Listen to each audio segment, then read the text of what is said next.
All right, welcome to Fairy Tale Flip. My name is Vanessa Y. Rogers of Fabric of Folklore. Look at me, remembering my own podcast name. Last time I forgot my own podcast name. And my co-host is Donnelly Fields with Doorways to Learning and Scaffolding Magic.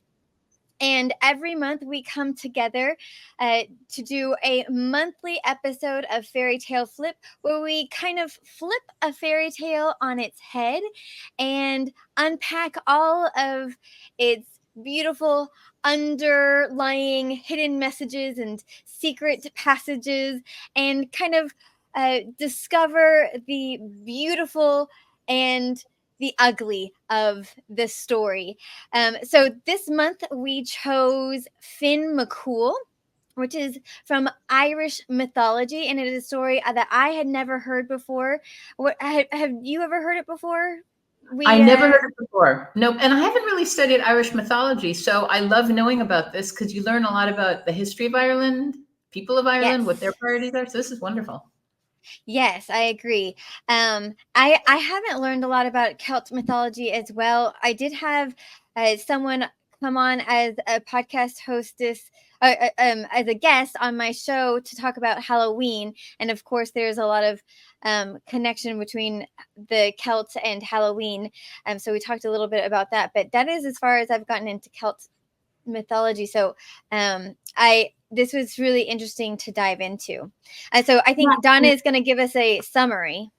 Yes. And before that, I want to encourage everybody to watch Vanessa's podcast because you have the most diverse guests. It's so wonderful. I am impressed every time by the diversity of how you choose them and what their specialties are. So please watch them. And my podcast is on hiatus, so I'm not going to encourage you to watch that right now, but there's lots of past episodes that people can watch that are all about the beauty of education.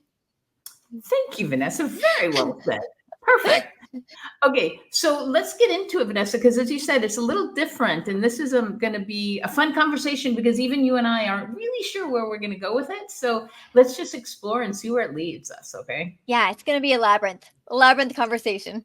It's going to be a labyrinth, and it's not going to be a flip this time because when we agreed on the name Fairy Tale Flip, it was about turning the fairy tale on its belly and looking at it from different perspectives. And this one is not necessarily finding a different meaning in the story, but all of its tangents. So I think that's really interesting about where it's going to lead us. Does that sound good? Mm-hmm. Okay, so we always start with a little summary of the story in case someone hasn't listened to. We always record the story, and Vanessa has them on her YouTube channel. I have them on my YouTube channel, and we love telling stories. So we encourage you to go and watch that. Finn McCool is Vanessa reading this legend, and it's very quick.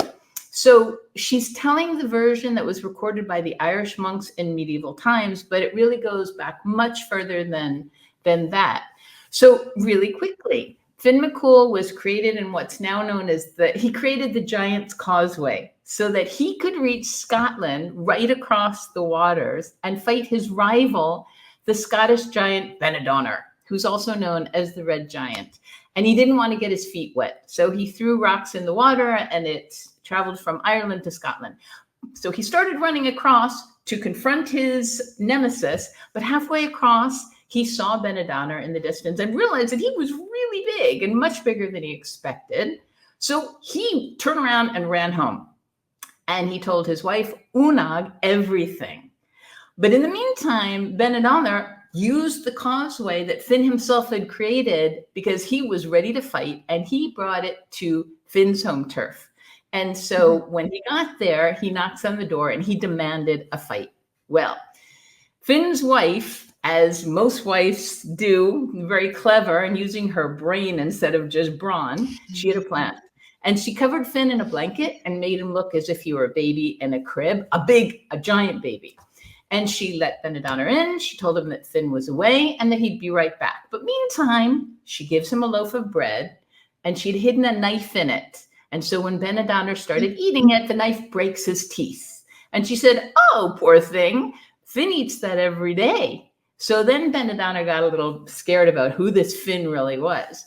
And then he looks across the room and sees this giant baby. And he's thinking, if that's Finn's baby, good Lord, how big is Finn himself? So he turns around and flees, and he goes all the way back to the causeway, breaking the causeway. So there's only a little bit left on the Ireland side and a little bit left on the Scotland side. And that's what we now know is the Giant's Causeway in Ireland. If you go to the Fingland's Cave on the Scottish Highland, you'll see it there also. So what Vanessa and I really want to do is encourage you to look at the pictures of the Giant's Causeway. The rocks are identical on both sides of the water. And you decide whether you think the Giant's Causeway was created by Finn or maybe by what the geologists say. They said there was an intense volcanic eruption. It occurred 60 million years ago, and it forced molten rock through the upper layers of the chalk, and it formed a plateau of volcanic rock. And this cooled into basaltic columns. So decide which one you believe and why. I don't, Vanessa, would I put you on the spot if I ask you which one you believe? Oh, well, yes. Well, I always lean towards scientific explanation. I do very much obviously enjoy a good folktale or a legend. But I do find it very fascinating that it is identical on both sides. So I think that's really interesting. And I also found the shapes of the basalt, the volcanic columns to be, they're hexagonal, which is the same shape that a bee makes in its hive. So I thought that was really interesting, because I can't imagine that how, volcano, when it's like, coming up and coming down. I'm not a geologist, so I don't really understand all of the ins and outs of, sorry, that was my phone, of how that would cause it to be a hexagon. Like, it just doesn't seem to compute in my head how that lava would come up and shape just like, a perfect hexagon. And they say, and I've never been, have you been to the Giant's Causeway? I think I was there, believe it or not, but I didn't remember. I was at a part where they didn't have these hexagons. You couldn't see them on the other side. So okay, so they say it looks like a giant jigsaw puzzle. Like you're just walking on a giant jigsaw puzzle. It looks beautiful. It looks really stunning. So now I kind of want to go, but I definitely want to go, but it looks really just unique. I mean, I've been to lots of different places in the world, and I've never seen structures quite like that. So I can see why people would come up with this type of story. What about you? What are your thoughts? Listen, I will always lean towards the fairy tale. Sorry. always. So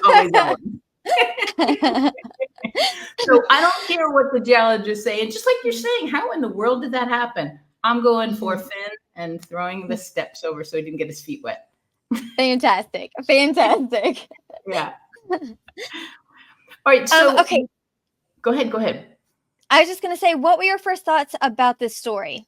What did you like about it? What did you not like about it? Well, I love that question, but what I'd really like to do is, we're both using the word story, and I think we need to really define whether it was a legend, a folktale, or a fairy tale. So with your expertise, would you mind clarifying the difference, please? Yes. So usually a legend is around a true place or a true person.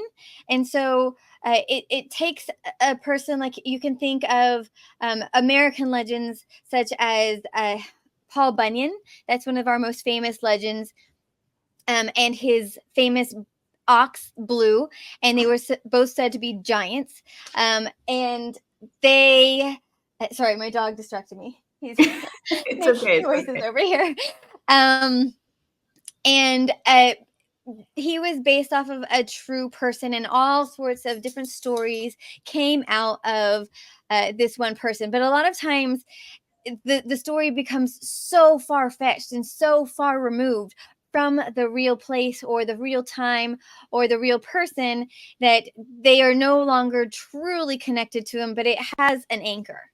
And then a folk tale is generally an orally told tale that was passed on through generations and is retold across different cultures.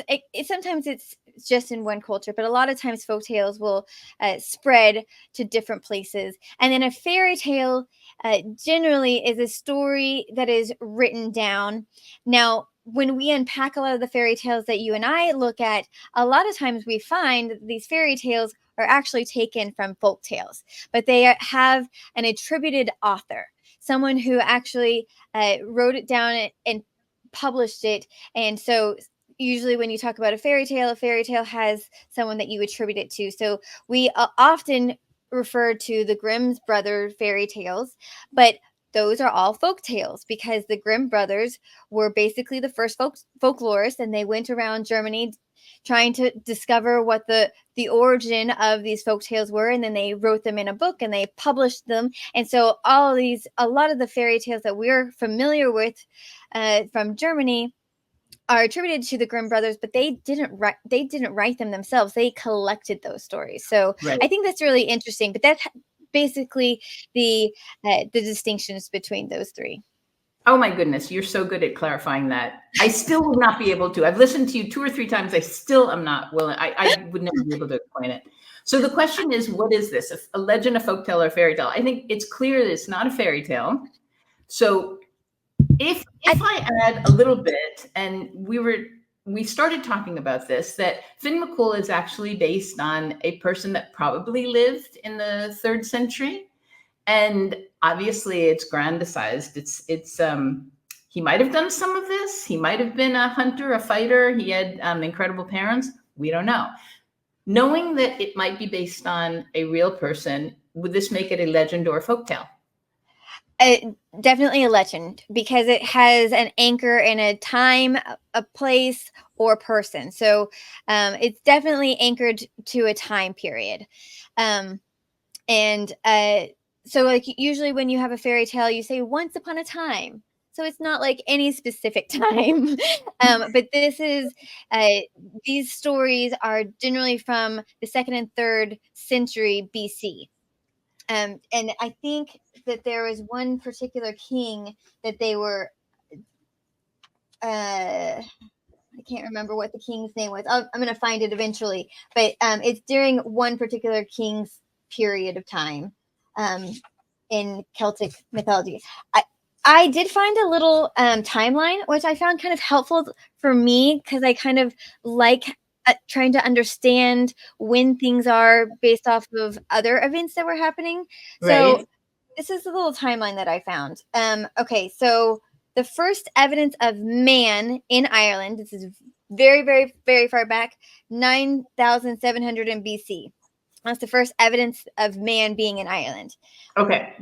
2nd and 3rd century BC is when this is attributed to, and this is proto-historic Gaelic Ireland, which means pre-writing. That particular culture doesn't have a writing system. However, there are other cultures that have a writing system that noted that culture. So the Celts themselves don't have a writing system during this time, but other cultures know about them and are writing about them. That when they come into contact with them. I had to look up that term. I didn't know it before. The 4th century, this is when St. Patrick arrives to Ireland and brings Christianity. So after the Finn McCool time period. It was a group of warriors, the Finians. Yeah. Okay. The Fianna are the group of warriors. Yeah. Right. Writing is introduced in the 6th century. So I'm not really clear because I know St. Patrick, he has writing. So I'm not really sure. Maybe it's more like widespread. People are more coming up with writing. I'm not really clear on who's doing the writing. Probably not just the priests, because at first it was just the priests who knew how to write and had paper, which was very expensive. 8th century is when all the Viking raids are happening and settlements are being made via the Vikings. And then the Book of Kells is the next century. I don't know if you're familiar with the Book of Kells. It's the illuminated manuscript of the Gospel. And there's a wonderful animated movie about the Book of Kells. It's really beautiful. I highly recommend it. And that was the 9th century.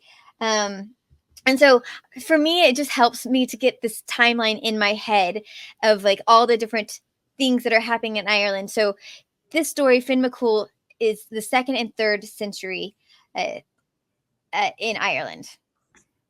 Is that helpful at all for you? To like it gives a timeline. I'm sure the listeners appreciate this. Just to give it context, sure. Okay. Okay, go ahead. That's your timeline. So I just want to add, without being too fixated on, details, but there's this wonderful site called irishmyths.com, and he has a family tree of Finn McCool, of the man. But it's kind of interesting because he starts off saying this is the family tree of the man. Fionn McCool is another way of saying his name, but it's Celtic, and I'm probably bastardizing his name horribly, so I apologize to all Celtic scholars. But he has this wonderful family tree here. And what I love about the tree is, I'm not sure if the king you were referring to was Noir the Necht. Does that sound familiar? Because that's the king, apparently, where Finn McCool, or the man, Fionn McCool, descended from. But what I also really like about it is we know about Finn McCool because of his son, Oisin, who was Irish's greatest poet. And I find that fascinating. So whether it was the legend Finn McCool's son or the real man, there is a poet called Oisin who wrote down all of these stories for us. Well, how does that sound? Right. So he is attributed to writing all these stories. And did you find anything about if he's connected to a true person? I believe he was, because he really is getting credit for being Irish's greatest poet, Ireland's greatest poet. And so I don't think there's a question about whether he was real or not. Okay, so I didn't find that he was actually a true person, because he is very much still mythological.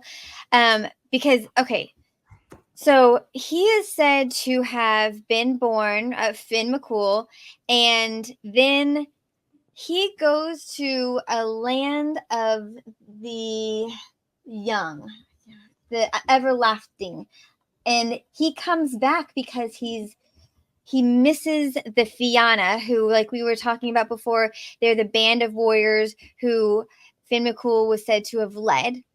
And so by the time he comes back to Ireland from this mythological place, all of Fianna have died. All of his brethren have died. And so he is actually giving his tales to St. Patrick, as when he returns, he is the land of the ever young. And when he returns, St. Patrick is trying to convert him to Christianity, and Oisin, I'm not sure how to say his name. I'm really sorry. Yeah. Is having nothing of it. And I found this little quote, and it's from the medieval writings from the Finian cycle, which this is his writing is from. And he's talking to St. Patrick, and he says, the Fianna, said Patrick, will you ever tire of talking of them? And he says, before I met you, I never met a man or woman who did not wish to speak of the Fianna. If you had seen us on the field of battle, shaking our spears at the frosty dawn, you would have begged to join us. But I did not see them, nor will I ever see them, if God has mercy on my soul. This is St. Patrick talking. For the Fianna, every one of them are in hell.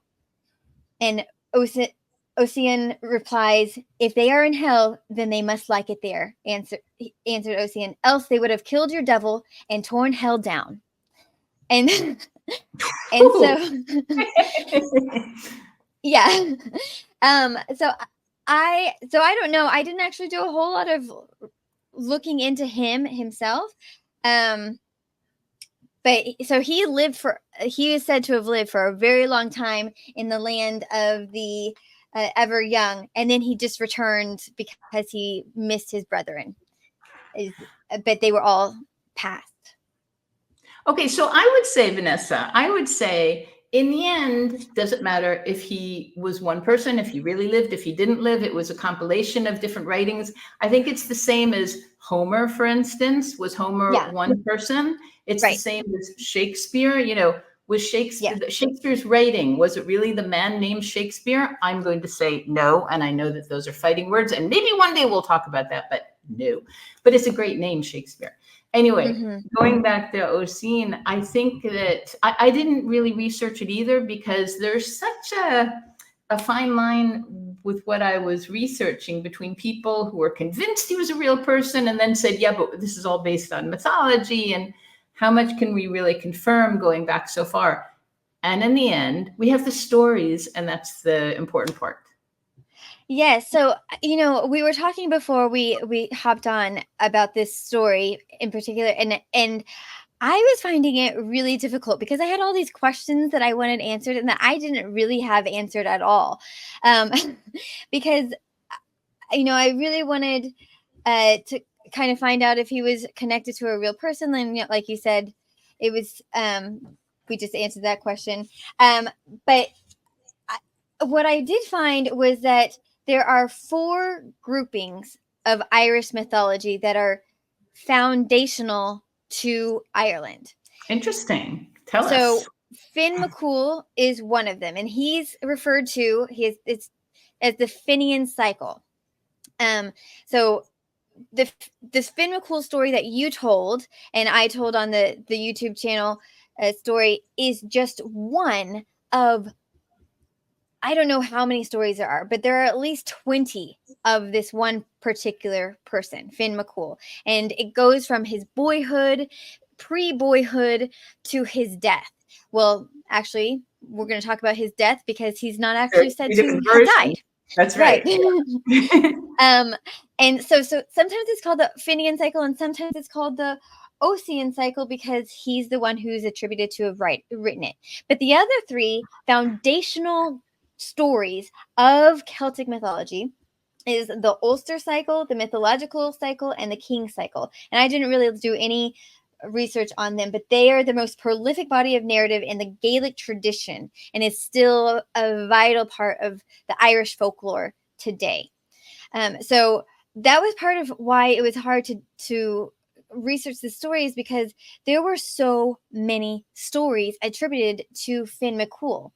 And one thing I found really interesting is that this giant Causeway story that we are unpacking is the only one that shows him as a giant. Did you look into his size at all or anything about that? Well, it's interesting because when you look at images or illustrations of him, he's a normal sized man. And the other thing is, most of his action, all the tales are told of him in Southern Ireland, and yet the giant Causeway is in Northern Ireland, and he's all of a sudden a giant. So yeah, these stories get aggrandized, and it's what you want to believe in the end.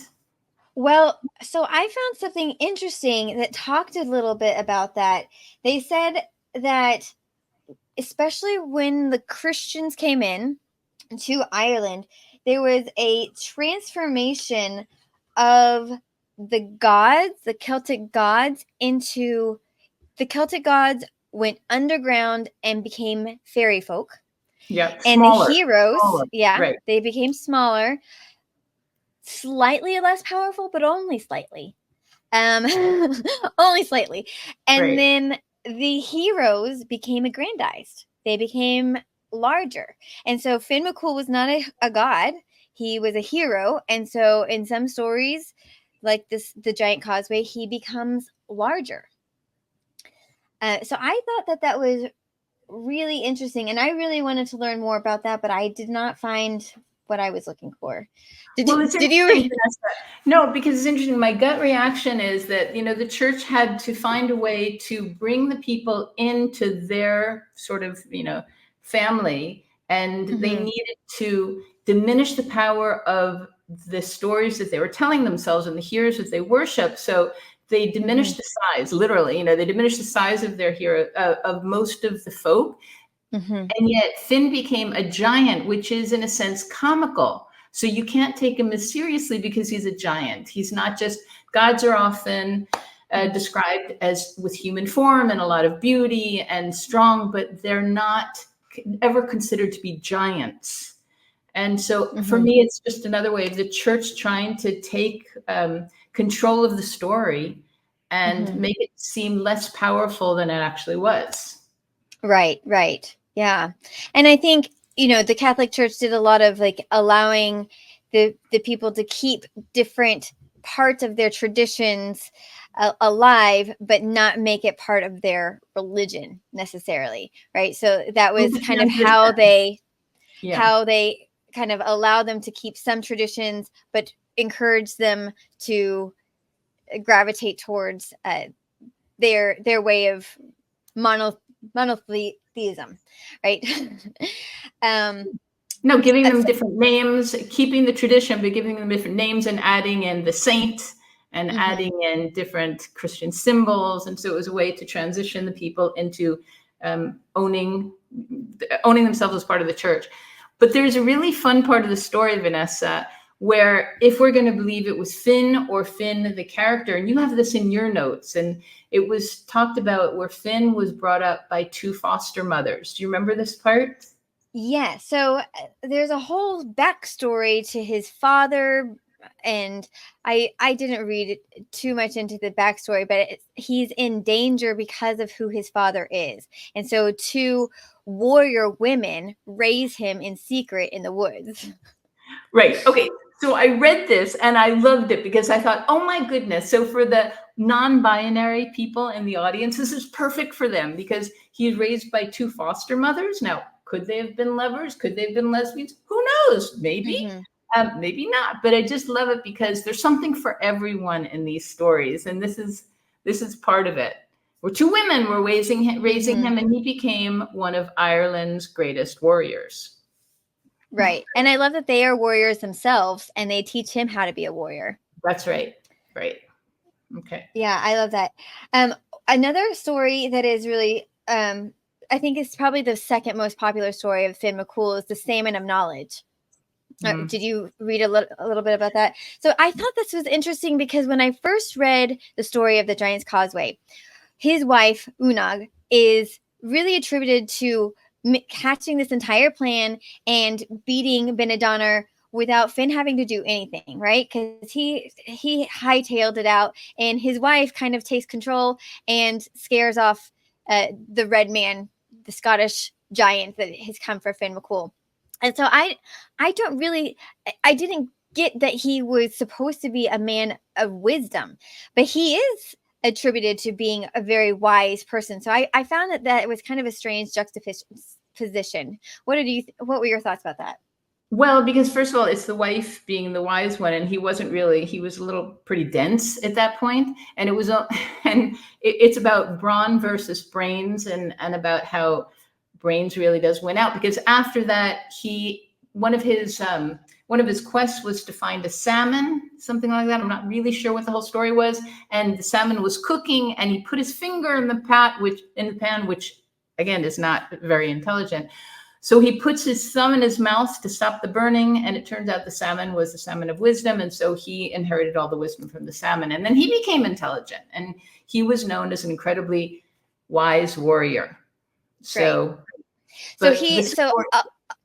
I'll give a little bit more. He was under the tutelage of a druid who is basically a high-ranking priest class who holds the wisdom and knowledge of traditions in the Celtic traditions. And his name is Finnegas. And he had been fishing for this particular fish for 7 years. He's been waiting for this fish, the salmon of wisdom, for 7 years. And with Finn McCool's help, he actually is able to get the fish. So Finn is not actually supposed to taste of the fish. This fish is supposed to go to this druid who has been tutoring him. And Finn, to his credit, he wasn't actually trying to eat the salmon of wisdom. He just burns himself, like you said, and sucks where he got the blister. So maybe you're right. Maybe the Giant Causeway happens prior to the the Salmon of Knowledge, because it doesn't seem like he's that intelligent during this giant No. Causeway incident. No. And again, he's a big giant, and we don't often think of giants as being intelligent. And when we're here, we read about the Salmon of Wisdom, he's a normal sized man again, by illustrations. He's not considered to be a giant by that time. He is, but there's the appearance of Finn McCool. If you go in and look for the appearance of Finn McCool, it says he was a giant warrior. His height was nearly 54 feet. But then it says he was known as a fair person. In other words, his hair and scale color were white or bright, and he was considered the normal size of a man. So it depends on who you're reading about, who's writing it, what you want to believe. Yeah. And I'm not familiar with these stories, but the acquisition of his Sum of Knowledge is likened to two other stories that I found, but I am not very familiar with them. The Welsh story of Gwion Bach, the tasting of the cauldron of knowledge, and then Fafnir's heart. Did you ever hear about those two? No, that's not. Okay. No. But those are supposed to be like similar stories to the Salmon of Wisdom, evidence. Okay, because there's another warrior that's often compared to Finn McCool, whose name is Cuchulainn. Does that sound familiar? Yes, yeah. Okay, and they're talking about, just their heroic feats and who was better. Who cares really who was better? But they also compare these two to King Arthur. And these legends were recycled, it seems. But again, if you go into it, there are sites that are comparing them. Who was more of a hero? Finn McCool or Cuchulainn or King Arthur? And why? So it's kind of fun to compare their feats, but in the end, we're really just focusing on Finn McCool and why he was celebrated by so many different generations, right? Yeah. I think, the similarities for the Arthur and his knights, that really came home for me with the sleeping. So according to most popular accounts, he is not dead, right? Finn McCool is not dead. Rather, he sleeps in a cave surrounded by his warriors, the Fianna, and one day he will awake and defend Ireland once again in its greatest need. And that is very similar to the legend of Arthur. He and his knights are said to be sleeping and be waiting to be awakened once more to defend their kingdom, I guess. So I thought that was a really interesting. That were there other similarities that you found between the Arthur cycles? Well, there's one, it's another version of his death. It says, like King Arthur, they believe that he's not really dead, and he's hunting with his tribe. And if we blow the horn 3 times, the magic horn of his tribe, he'll come back and defend the darkest hour, which is, you're saying, just what King Arthur is known to. He'll come back. It's like the second coming of Christ. People need this type of myth to believe that there's an answer, a resolution to the chaos going around us. So I like that.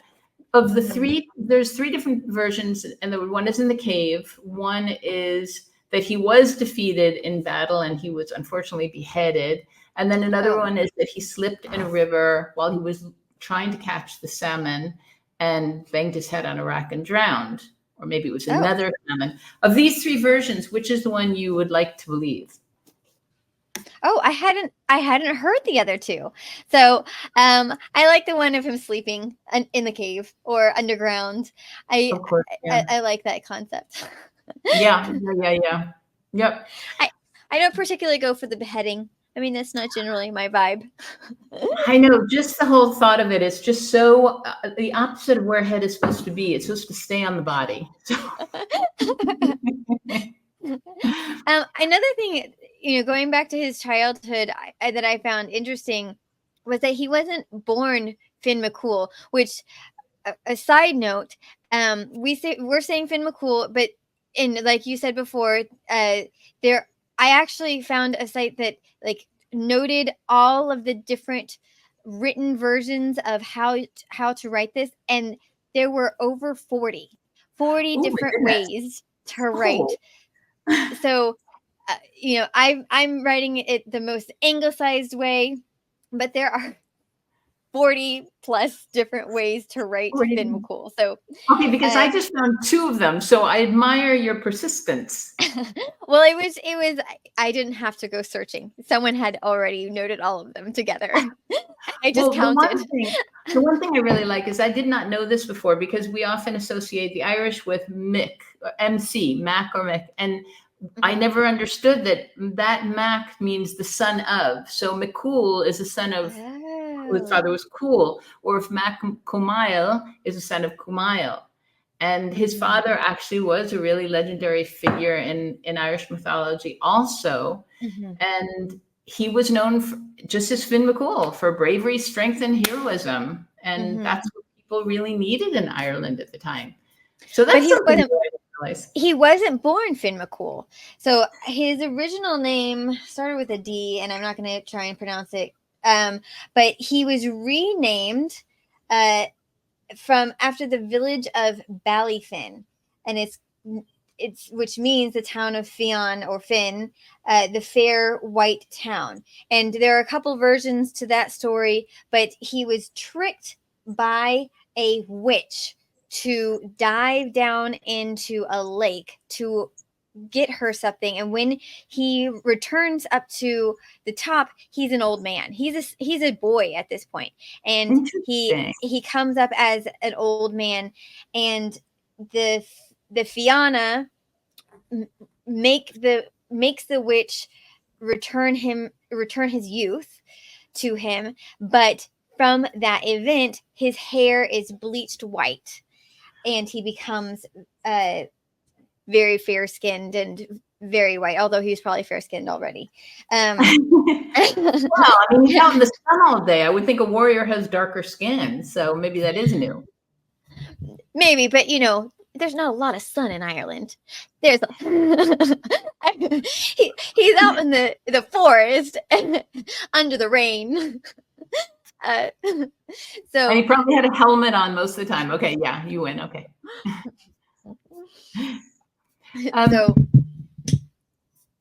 So his name changes after that. Interesting. Okay, so we have about, I think we have about 5-10 more minutes. And what do we want most to our audience to sort of consider about Finn McCool's story? I like that in one part he really is brawn, and the other part where you're emphasizing he was known to be very intelligent, especially after burning his thumb and putting in his mouth. He's really brilliant. Right. Yeah.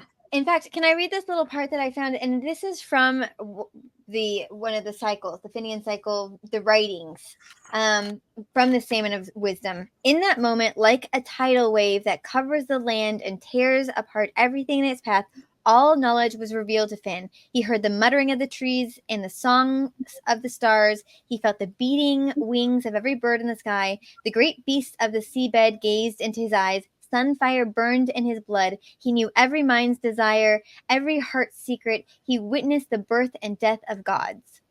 And that's from the story of the Salmon of Wisdom, which I really liked.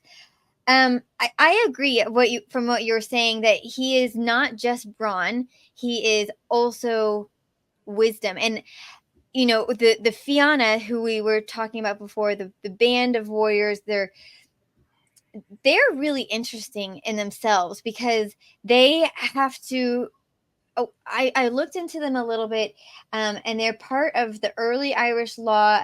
And as far as I can tell, that they were an actual group of men, and they kind of live off the land during the summer months, but during the winter months, they're kind of hired mercenaries, and they're fed by the nobles to keep law, and they are given food and shelter to help keep people in line. And then in the summer months, they just kind of are hired wherever they go, and they feed themselves off of the land. And they're supposed to be the most fierce warriors that have ever lived. And they're in order to be part of this group, you have to go through this really incredible, difficult initiation process, and you have to basically give you have to no longer be a part of your family. Your family is the Fianna, and it's just a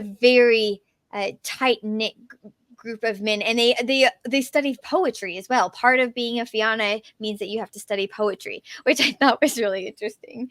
They have three mottos: purity of heart, strength of limbs, and action to match our speech.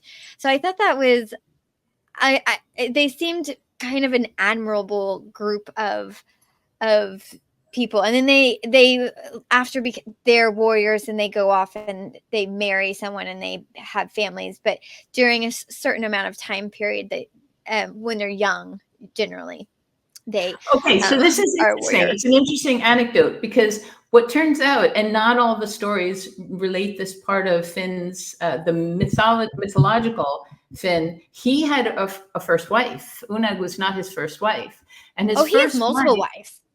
Okay, so one of his wives he was supposed to marry this woman, and it turns out that she was in love with one of the gang. And he was so kind, as he said, okay, so we don't get married. He let her marry her true love, who was one of these guys, the soldiers. But what he didn't do is later on, this guy was gored by a boar. And Finn had remarkable healing powers, and he could have healed his fellow soldier and the husband of who was supposed to be his first wife, and he did not. Mm-hmm. And so he let him die. So on the one hand, very pure of heart. Yeah, I know, a little ambiguous, little cross messages there, but it's kind of an interesting anecdote. He was human. I shouldn't say he's human, because if he was a mythological character, but we gave him human characteristics, not completely hero, not completely evil, a little bit of both. Mm-hmm. Yeah. Yes, that's interesting. Yeah, he had several different wives. One of them was a deer. And I think that is where his son Osen comes from. Yes, his son was a fawn, and he turned him out of a fawn into a boy. Yes, very good, very good. Yay! Yeah, we have done our research, Vanessa. This is a really interesting one, and I really encourage any Irish individuals or anyone who studied Celtic mythology to comment after hearing our conversation. On what their thoughts are on Finn McCool. One of the things I did find that it was very important. I was trying to find the importance of Finn McCool to the Irish people, and that was one of the answers that I was having a really hard time finding. There is a political party named after Finn McCool. It's called the Fianna. The Fianna Fees, something like that, something along those lines. And it is still a current political party that is, I don't know how closely aligned they are to Finn's moral compass. we're just talking about letting the man die who's supposed to be a fellow soldier. So I'm not sure if that moral compass is something we want them to follow or not. So yeah. Another thing that I found interesting that I'm a little bit saddened about, that, in our cultures, I feel like Greek mythology is something that people reference quite frequently. And not necessarily everybody knows all the different characters, but if you reference certain characters like Zeus or Athena, people have a general idea about these different gods and goddesses. But it used to be that people were well versed in Celtic mythology. In fact, Napoleon was said to have slept with the Book of Stories under his pillow. Under his pillow, right?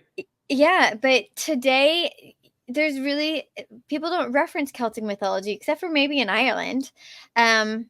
People have these ideas of what Celtic mythology was, but no one really has characters in mind, or if someone is mentioned, it's not like someone has a reference in their head, which I think is really sad to me. I think that there's a lot of value and depth to their mythology that I wish was more part of the greater culture, English-speaking culture, when it's not. And it's interesting because Greek mythology came from Greece and they don't speak English, but the Irish do. Why don't we have Celtic mythology in our current vocabulary? It's a really interesting observation. I mean, the Celtic, the whole culture has been pretty much discouraged ever since the conquistadores, we could say, whoever came onto what is now the United Kingdom, they kept pushing the Celtics. They killed them first. They pushed them back into the land. They had the smallest piece of land. And I spent the summer in Western Ireland, and many Celtic teachers were part of the group there. And they said they're Celtic speakers. They don't insist their children speak Celt. And they said if the Celtic language disappeared from the planet, they would be very, very sad, very sad. And yet they're not as motivated as you think they would be to continue the language and the culture. So as you say, why? Why is Greek mythology so popular and something like Celtic isn't? It's a very small population. The Greek population isn't that big either. But, then we have to ask ourselves, there's Japanese myths and there's Israeli myths and Korean, in every culture, African. Why don't we speak more about the continent of Africa and the myths on there in those countries? I think we're going to have to do that soon, Vanessa. But I really like the question, why? Why? Yeah, I don't know why they have kind of disappeared. And, we have a lot of Irish traditions that have been brought over from the Irish in America. Halloween being one of them. The reason that Americans call soccer is because of the Irish. And so we have several things that are in America, that we can attribute to Ireland and the Irish people. And I just find it interesting that we have lost their mythology in our greater cultures. And I wish that it was more part of what our knowledge base. Okay, well, personally, we are on the forefront of bringing it back, Vanessa. Yes. Absolutely.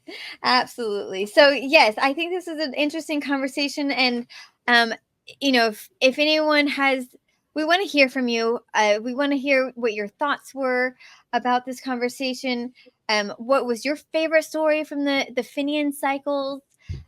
What was your favorite story that you came across? Did you like the giant causeways the best, or did you have it? I love the giant causeway, and I believe you're so good at including links. I want to make sure you have that link to the short comic strip video of the story of the giant causeway. It's really, really well done, and young children can watch it. But I like that one the best, just because it's so absurd. He doesn't want to get his feet wet, so he throws rocks across the water, and then sees his foe and is so scared of him he runs. I mean, it's just so funny. And that's who we now consider a big hero. And we should also note that he is attributed to creating the Isle of Man as well. That's right. Because he picked up a giant rock and threw it at Benidorm, and it created the Isle of Man. And then in its place was a giant loch. Loch Ness. I don't know how to say it. I'm sorry. Neagh. That's right. At least you try, for goodness sake. At least you try. Like 120% for effort. Yay for effort. F for pronunciation. Doesn't matter. Well, at least not to me. I'm sorry for all the Celtic scholars out there. And then also Fingal's Cave in Scotland is attributed to his name. So there are multiple geographical locations that are attributed to Finn McCool, which is why he's such a foundational character to Ireland and Scotland as well. So we want to know what your favorite legend is. Yeah. Oh, my favorite legend. I kind of wish I'd read more about the Deer Wife. I didn't really focus on it because it didn't. I don't know why. But I think I like the Salmon of Knowledge. I would like if I was able to eat a fish and gain all of the knowledge in the world. Okay, let's stop there. The fish is now dead, and it just sacrificed itself for your wisdom. Did you ask the fish if it was okay? Another whole episode. And the whole reason the fish hold all the wisdom is because his entire diet is of the holy tree hazelnuts. That's all the fish eats. Maybe we could just eat the holy tree hazelnuts and get the Let's wisdom. do that. Okay, I'm with you on that. Yeah, I think that was better to me. I like that one in part because he gains the knowledge accidentally, and also I was very confused as to why Finn sucked his thumb for knowledge. Originally, I thought maybe it was kind of emphasizing him, infantizing. What's the word I'm looking for? Making him like a baby like. What's the word I'm looking? Oh my goodness, now I can't even say it. Infantizing. Yeah. Anyways, I thought that was so strange that he had to suck his thumb, and I was like, is he acting like a baby to get wisdom? That just seems very bizarre to me. But it makes more sense that he has a blister on his thumb from where he burned. He stuck his thumb in a pan of burning fish. Which is not very wise. No. And later he became wise immediately. Okay, so. All right. All right. Well, I think we've done it. Okay. We've done it again. Thank you to our fairy tale flip listeners for listening to this labyrinth of a fairy tale flip episode all about Finn McCool and the many different legends about him. And I don't think I mentioned, please hit subscribe if you're listening to the Fabric of Folklore podcast. Hit subscribe if you're listening or watching on Donnelly Field's YouTube channel. Make sure you hit subscribe for her educational videos and content. She has lots of education content on her scaffolding magic website as well. And what are we going to do next month? We're going to have to. So one reason we didn't do live this month and last month was because I had an issue with Facebook, and somehow my Facebook account got hacked, and I'm not able to access my accounts right now, which is really sucky. We're not happy with Facebook right now. Not for Facebook. Please give me back my account. So hopefully we'll be able to do a live again soon, and we'll have to figure out how to do a poll if I can't get a I can't get into my accounts again. But I would like if people could suggest fairy tales that they would like us to unpack. A fairy tale from any part of the region of the world. We like doing stories from all over the world. And give us some really good ones so we can bastardize whatever language it originally was in. We do a great job of bastardizing. and mispronouncing everything. That's right. There we go. So give us all your suggestions of fairy tales and folk tales that you would like us to unpack and flip on its head and discover its hidden truths or untruths. And until next time, keep the fairy tales alive. Bye, everyone. Thank you